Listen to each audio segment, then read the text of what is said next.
So we're sitting here in a pub in The Hague, and I'm here with Shane Little, who's grown into a good friend over the past couple of years since Andrew and I moved to Holland. And now, like all good friends, he's going to run off and leave us. He's jumping on his bicycle and heading off to parts unknown. So Shane, why don't you tell us a bit about your trip?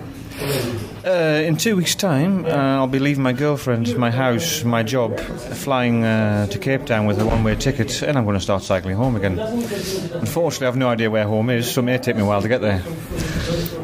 Now, I think you're being a little bit modest there. You do have some kind of route plan. You've revealed it to us in the past. Why don't you give us the rough outline of what you're hoping to do in the next year or 2 years? I'm just going to start in Cape Town. I'm going to head east through South Africa, pop into Lesotho, hopefully, cycle back towards the west coast of South Africa, head into Namibia, Botswana, and then gradually work my way north, maybe to Mozambique, probably Zambia, Burundi, Rwanda, take a left into Congo if that's possible. That's about the most exciting part of the trip. Then after that I'm just going to head up the west coast of Africa, hopefully, keep the water on the left and the sun on the right, and eventually I'll find Europe again. Now, I happen to know that you're a relatively normal guy. You know, you've got a job, as you said, you've got a house and a girlfriend. What would possess you to throw all that away and take off on such a big journey? I've always had itchy feet, really, and I just managed to kind of suppressed after the last 10 years, and finally said the monster's bursting out of me. I just need to go now. And I've been building up this 2 or 3 years now, so all the small cycle trips I've done, and I keep promising myself after every trip, this is the last one, I've had enough now. I don't really like this cycling thing anymore. After the last 2 or 3 days before I go home, I'm like, okay, I've had enough now, I need to go home. I need to be in my own bedroom, my own bed, my own nice clean bathroom, and then I'll get back to work, and within the day or two it's like, I need to get out of here. So how long have you been plotting this great escape for? Since about a week after I got back from my last big trip in 2009. Unfortunately, I just had 2 months unpaid leave and spent all my savings, so I had to wait for a while, but that's when the seeds are really sown, and from then I've kind of just been building up to this trip, saving, planning, scheming. And at what point did you decide the trip was going to be in Africa? Was that immediately when you came back, or did that grow slowly? That was pretty much straight away. It's like I've travelled most of the countries I've already wanted to through backpacking. It's like, where haven't I been, and out of the countries that I haven't been to, where would I like to go, and what would I want to do? And basically Africa's the only continent I was still scared of at that point. I thought, well, you know, that's the continent you're cycling then. Are you still scared? No, I've done 2 weeks before departure. How are you feeling? I'm not scared of the continent Africa, but you know, you get a little bit nervous before a trip, and I'm running around a headless chicken at the moment, trying to get everything organised. But I've read so many blogs now and gathered so much information. I'm really not scared about Africa at all. I'm really looking forward to it. I mean, it's a beautiful continent. And I did a proof, kind of a test ride in January as well. Went to Uganda for a month, of course. And I can fly cheap with my work, so I thought, you know, I'll take a month off. I'll go cycle somewhere in Africa. This sort of Africa Light is what they call Uganda quite often. So I thought I'd give that a go, and I really enjoyed that. Very hard work, but very rewarding. You're in kind of a unique position in that you had an idea 2 years ago to go on this trip. Yeah. And you've actually done what a lot of people never do, in that you followed through to the end, and you're just about now to get on your plane. Yeah.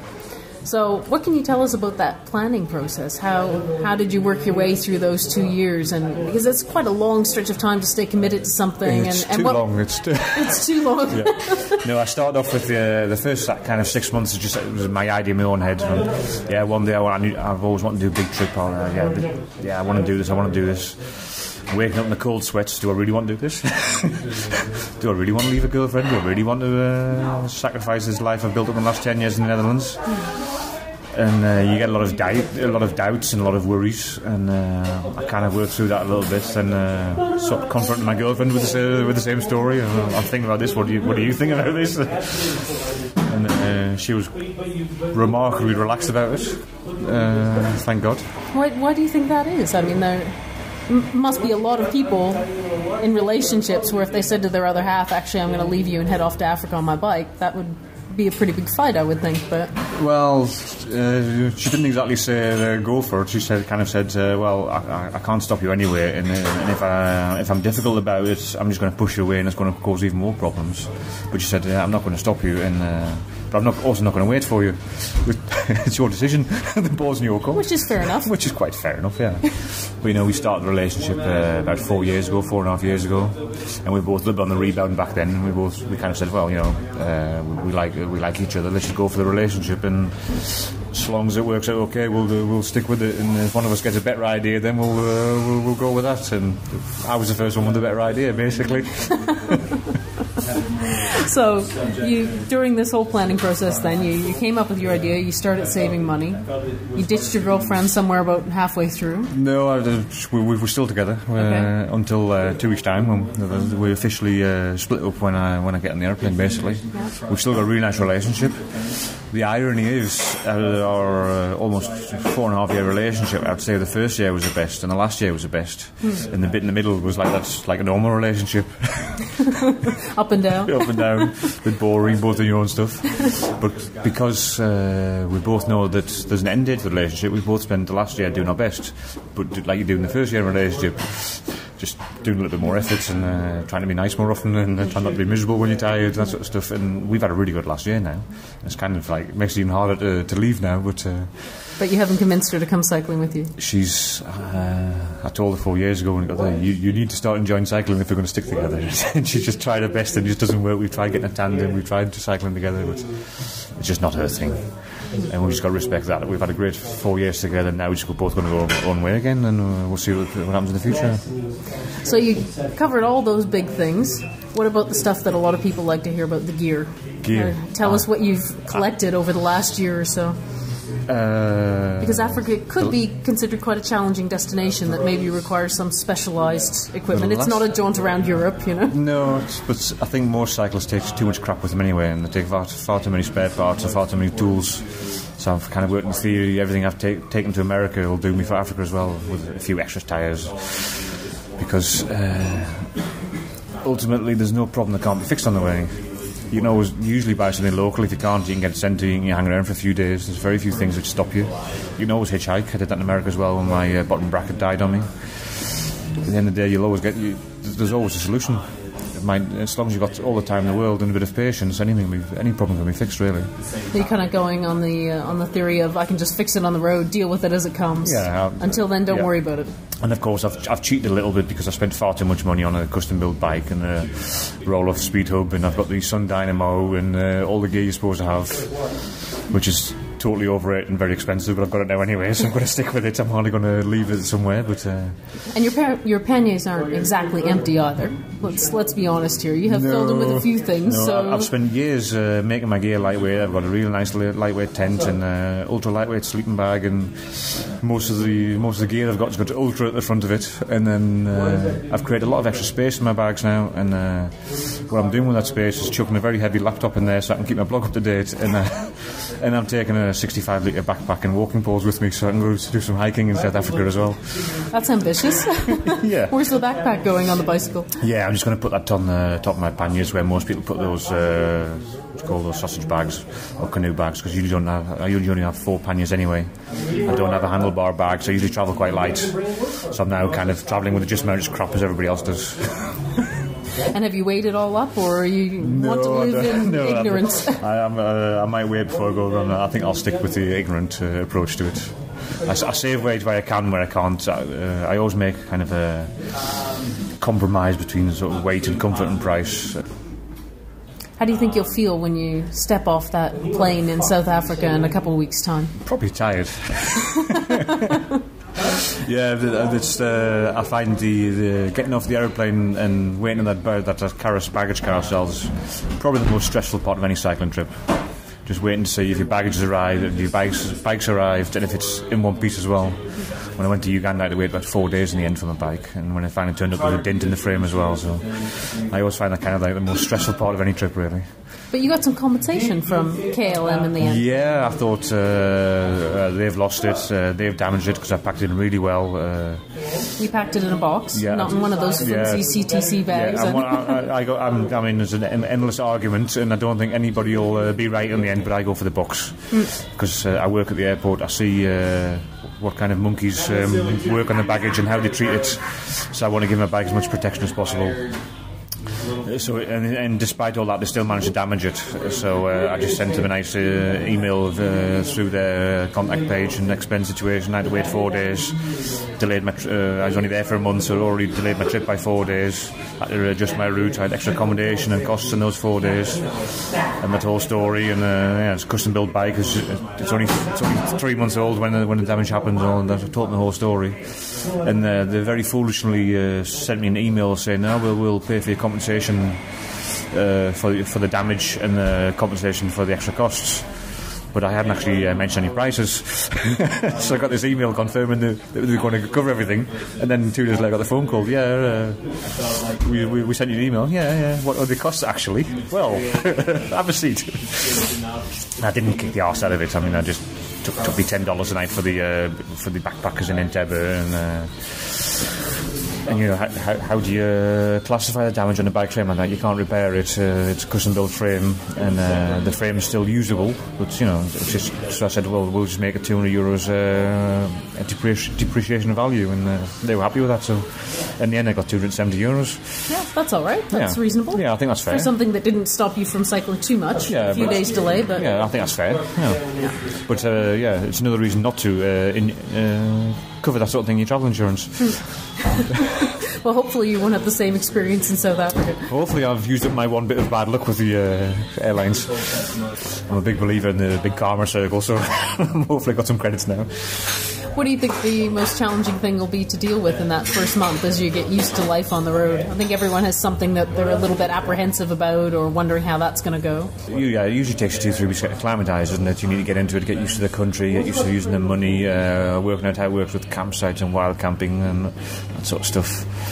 And I'm kind of expecting for sometime that first month or 2 months that the hammer's going to fall, like, oh shit, I don't have a job anymore, I don't have a house anymore, and I've got this image of sitting in my tent one night when kind of like everything just happens in one go, all the doubts hit you and all your worries, and you sit there by yourself crying in your tent at night, and then you get it over and done with and get on with your life after that, can't you? Yeah. So that's the big worry, is it just the adjustment period? Yeah, I think at some point in your trip you need to get used to the idea that it's an open-ended trip, it's not just a vacation anymore. And I'm kind of looking forward to reaching that point, or I'm hoping that's a nice thing when it happens, and that I don't think, oh shit.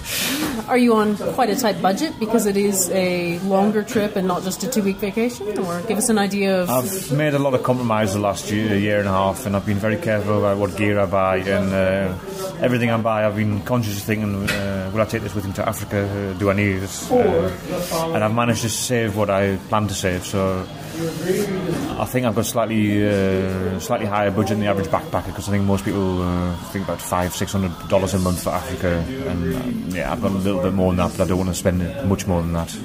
I don't mind getting a guest house now and again to treat myself. I don't mind getting the English breakfast and the pizza and the cold beer when you're at a tourist resort. And in between times I like camping wild and eating local food and cooking myself. So I think I've got a reasonable compromise. It's just, those visas end up costing a lot of money. In the end, I'll be going through about 20 countries in Africa. And the first 3 I don't need to pay for, but after that it's usually $80-100 per country. So there's $2,000 already just for your visas.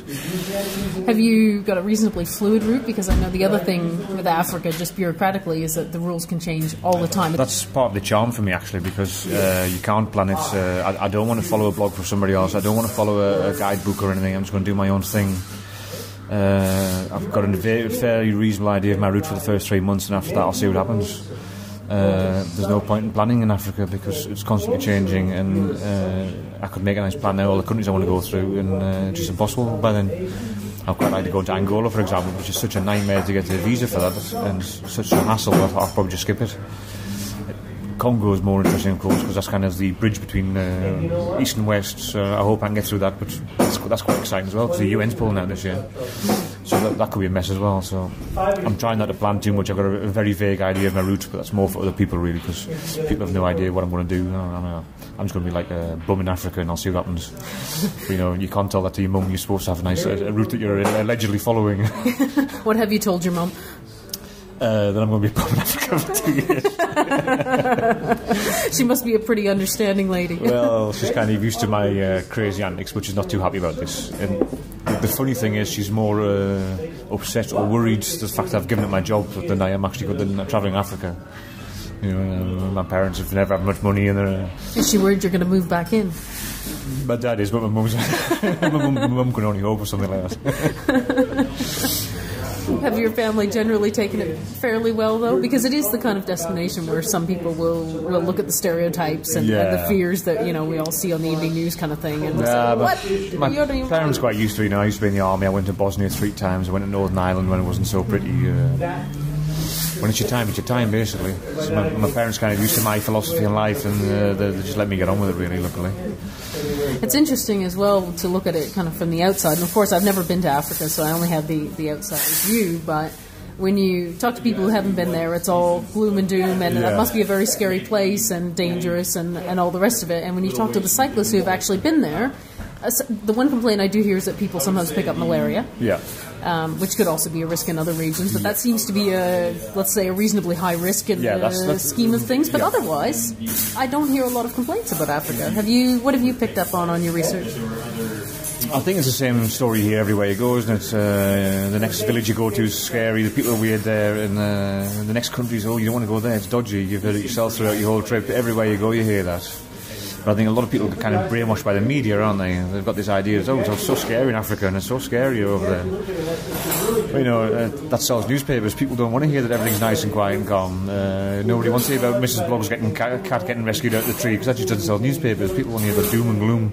And when my colleagues start talking about it, you go to Africa, it's so dangerous. I said, well, you know, I could have just went camping for a week on an island in Norway in summer, and that wouldn't have been very nice either.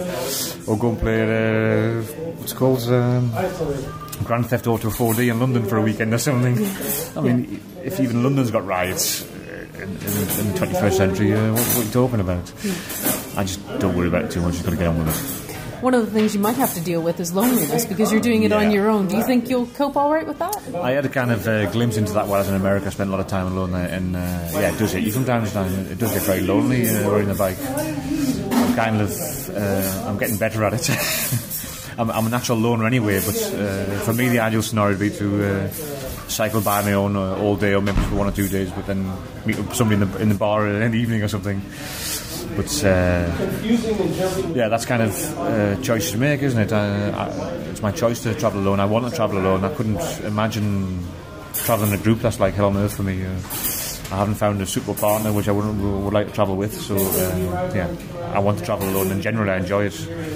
What do you do when you're on your own? You know those long days where you've got, let's say, a relatively monotonous landscape or maybe not too many towns. I mean, we sing stupid songs and make up ridiculous games in our head. What do you do to entertain yourself? Well, luckily they invented the iPod a few years ago. That helps. Aha, you're an iPod cyclist. And I kind of keep that in reserve. I don't generally listen to it through the day. I keep that in reserve when I'm having a bad day or a bad head doing stuff. But I'm a thinker. I'm always thinking about things. I'm seeing things. I'm plotting and scheming and calculating my distances and looking at animals and counting stripes on the road and all the other crazy stuff you do when you're by yourself. All the small things become infinitely more amusing, don't they, when you're out there in the middle of nowhere? You used to start counting how many of those grasshoppers you squash and all the stuff. And I used to sort of plan about what you're going to do when you get back home and redecorate your house, but I can't do that anymore because I don't have a house. You're going to build yourself a tiny house, or? Yeah, I'd love to. I've seen a lot of those recently on the internet, having all these tiny houses. And we should explain what they are for people who aren't familiar with them. What are they, about 30 metres squared or something about like that? 30 square metres, yeah. And it's, a lot of people, it's kind of a new phase, especially in America, where people are downsizing, aren't they? It's kind of like a caravan, but luxury caravan or luxury trailer. And who's the latest couple that's done it in the States? To Cycle Together, they're called. They've done really smart. They've kind of sold everything before the trip. They've built a mini house before the trip started, so that's waiting there for when they get home. So while they're away, they've got no costs, and when they get home, they've got it home, and it's cheap as well once they get back home. It's pretty smart, really. On the other hand, you have nowhere to come back to, but in a way that's hugely freeing, perhaps, because you have complete autonomy to do whatever you want, go wherever you want. I tell everybody I'm cycling home, and most people assume that I'm going to come back to living where I live now. But for me, I'm just cycling home, and I hope at some point during the trip I'll either get enlightened to where home should be, or I'll find somewhere that's going to be home. I've got this kind of naive dream that somewhere during the trip I'm going to ride around a corner or into a valley somewhere and think, wow, this is where I want to spend the rest of my life. But I think that'll just stay a dream. Well, you never know. You don't know until you try, right? I'm open for it. I mean, it's totally open-ended. My only restriction is finance, basically. Eventually that stops. And you're thinking now about 2 years, give or take? I've got the finances about a year, and after 2 years. And if nothing just happens along the way, I might be able to stretch it slightly longer. But for my work, I should really be back between 18 to 2 years to keep my certificates valid for my work. But you can fix some airplanes somewhere in Africa. Yeah, maybe. But you know, that shouldn't be worry. That's the kind of things you worry about now before a trip, isn't it? Yeah, I need to be back within 18 months to keep that valid. But once you're on the trip, you're like, stop it. Do you think live in the moment. Do you think this trip will change you at all, or will you come back as the same old guy? Of course. Any trip you do changes you. How do you think it'll change you, or is that just too hard to predict at this point in time? I've no idea. I mean, as I get older, I'm gradually becoming more and more hippie, which is something the kind of people I've always hated. But you know, I'm gradually getting more and more opinionated about what we're doing to the world, and unfortunately, I suspect I'm going to go more and more that way with time, especially in Africa. But you know, you can't anticipate that kind of thing. It's such especially a year and a half, 2 years to Africa. That's just it's so hard going that it has to change you. Even 3 months in America changed me. So. And if people want to follow along, like all good modern cyclists, you have a blog, so give us the web address. Of course. shanecycles.com/Africa. I'm kind of hoping to get a little bit of the personal story in there, just to make a little bit different. It's not just all about the miles and the suffering and the good and the bad. There's also, especially travelling alone, there's just so much happens emotionally with you during a trip like that. Have a wonderful trip. Good luck. And I hope we see you back here in a couple of years safe and sound. Who knows?